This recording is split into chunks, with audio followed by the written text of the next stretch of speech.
మూడవ ప్రపంచ తెలుగు మహాసభల సందర్భంగా తపాలా శాఖ కవర్ ఆవిష్కరించిన ముఖ్యమంత్రి చంద్రబాబు నాయుడు. మూడవ ప్రపంచ తెలుగు మహాసభలో ముఖ్యమంత్రి చంద్రబాబు నాయుడు ప్రసంగించారు. సినిమా ఈవెంట్లకు వచ్చినట్టుగా మూడవ ప్రపంచ తెలుగు మహాసభలకు పెద్ద ఎత్తున జనం రావడం సంతోషంగా ఉందని అన్నారు.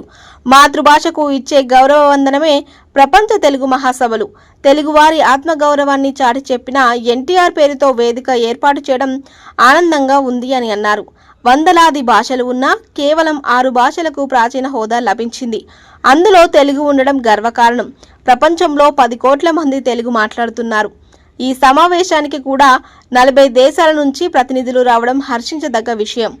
కవిత్రయం నుంచి అష్టదిగ్గజాల వరకు, గురజాల నుంచి శ్రీ దాశరథి వరకు ఎందరో మహానుభావులు తెలుగు భాష కోసం పనిచేశారు. తెలుగు వైభవం చాటారు.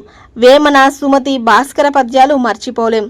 పిల్లలకు తెలుగు భాష పట్ల మమకారం పెంచేలా చేయాలి. తెలుగు భాష ఎక్కడికి పోదు, శాశ్వతంగా ఉంటుంది. అన్నమయ్య, వెంగమాంబ, మొల్లా వంటి వారు భక్తి మార్గంలోనూ తెలుగుకు వెలుగు తెచ్చారు.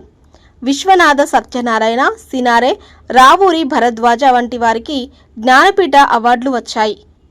తెలుగును గ్రాంధిక భాష నుంచి వ్యవహారిక భాషకు తెచ్చేందుకు గిడుగు రామ్మూర్తి చేసిన కృషిని ఎన్నటికీ మరవలేం. నేను తెలుగువాడిని, నాది తెలుగుదేశం అని చాటి చెప్పిన ఏకైక నాయకుడు నందమూరి తారక రామారావు. తెలుగువారిని మద్రాసీయులని పిలిచే రోజుల్లో తెలుగువారి ఆత్మగౌరవాన్ని ప్రపంచానికి చాటి చెప్పిన నాయకుడు ఎన్టీఆర్ అని ఈ మహాసభలో చంద్రబాబు నాయుడు మాట్లాడారు.